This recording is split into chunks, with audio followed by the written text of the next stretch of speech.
Olá pessoal, tudo bem? Elcio do Pitaia Mania aqui. Essa semana a gente foi até Guararema, aqui em São Paulo, visitar o sítio do amigo da gente chamado José Roque. Ele é um produtor de pitaia, mexe com abelha sem ferrão e vai falar um pouco pra gente sobre as dificuldades que ele teve ao começar o cultivo de pitaia. Vale a pena conferir. Como a gente não sabe de tudo, né? A gente está sempre aprendendo. A gente veio aqui para ver se a gente consegue trocar um pouco de experiência. Algumas das dúvidas que a gente tem a respeito de algumas culturas, e também tem algumas pessoas que também estão começando a mexer com a pitaia, ela vai muito no achismo e compra muitas mudas de pessoas que não são idôneas e às vezes passa por constrangimento. O começo dele foi exatamente assim, entendeu? O senhor estava me dizendo que no começo o senhor No começo eu achei que tudo era pitaia e acabei comprando muda de muitas pessoas, achando que tudo era pitaia daquela da boa, né? Aí esperei 1 ano e meio, 2 anos, e quando vai dar os primeiros frutos, dá a flor, mas não vinga, né? Aí arranquei todas essas pitaias que não eram alto fértil e fiz um plantio comercial só de pitaia alto fértil, né? Todas as pitaias que eu tenho aqui agora, tudo alto fértil. Você sabe que qualidade que elas são? Não? Eu tenho a orejona, que é a vermelha da Nicarágua, orejona é a mesma coisa, e tenho a vermelha do Pará.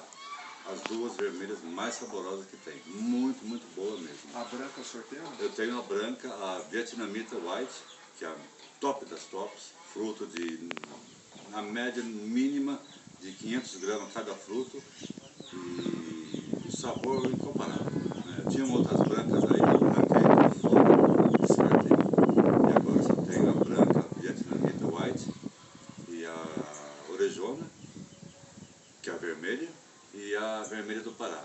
E tenho a amarela também, a amarela com espinho, que é eu tenho a colombiana. A loura?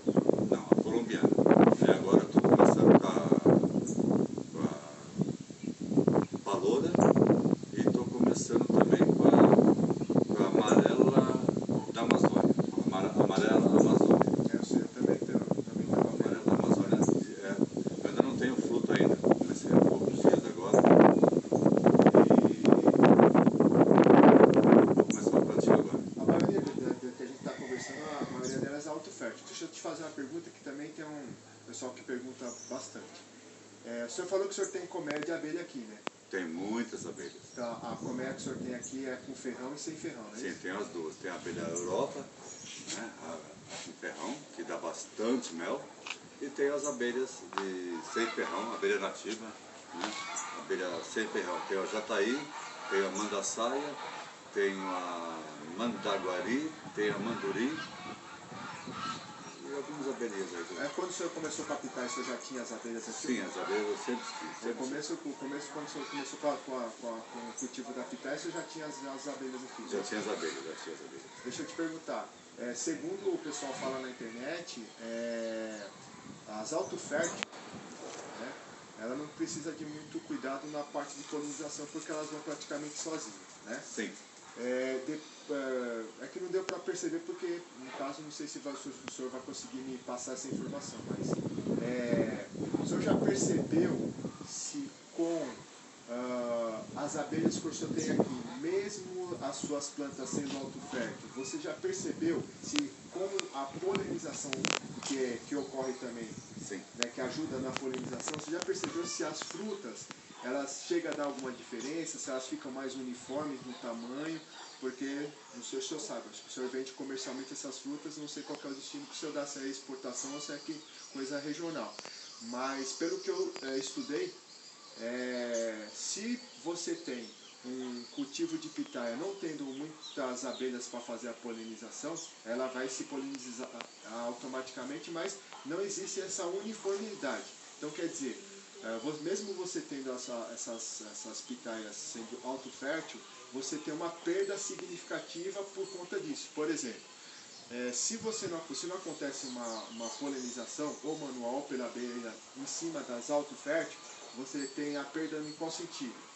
Às vezes ela cresce demais, ou às vezes ela pode ficar pequena demais. Então, para você conseguir uma uniformidade maior, a polinização, o senhor acha que é importante, isso funciona, ou é mito? Não, a abelha é fundamental. Mesmo a pitaia sendo um alto fértil, a abelha é fundamental, porque ela leva pólen de uma variedade e acaba passando sem querer, né? Ela passa na outra flor de uma outra variedade e acaba cruzando e dá um fruto bem maior. Chega a ficar uniforme. Então, Sim. assim, você não tem uma perda significativa. Se você tem um pé de pitaia que ele é alto fértil, quanto de perda em termos comerciais você acha que tem? O tamanho comercial de uma fruta para mercado, ele é da base de 300 gramas. É de 300 a 500 gramas uma fruta, né? Menor que isso não compensa comercializar, porque a gente acaba se queimando. Vendendo um produto bom, bonito, e um outro produto pequeno. Qual a porcentagem de perda? Os 10%?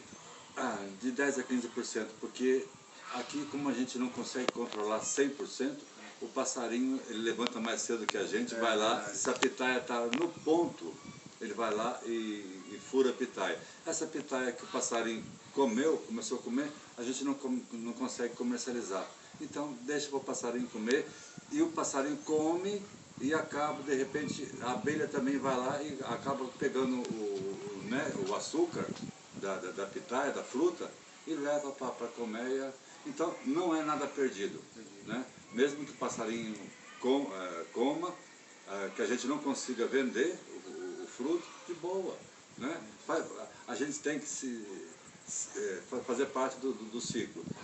A gente vende um pouco, o passarinho come um pouco, o que o passarinho não conseguiu comer, a abelha vai lá e leva para comer. Nada é perdido, Nada é perdido aqui na roça. Deus faz as coisas certinho, como dizer. Nada é perdido aqui na roça, né?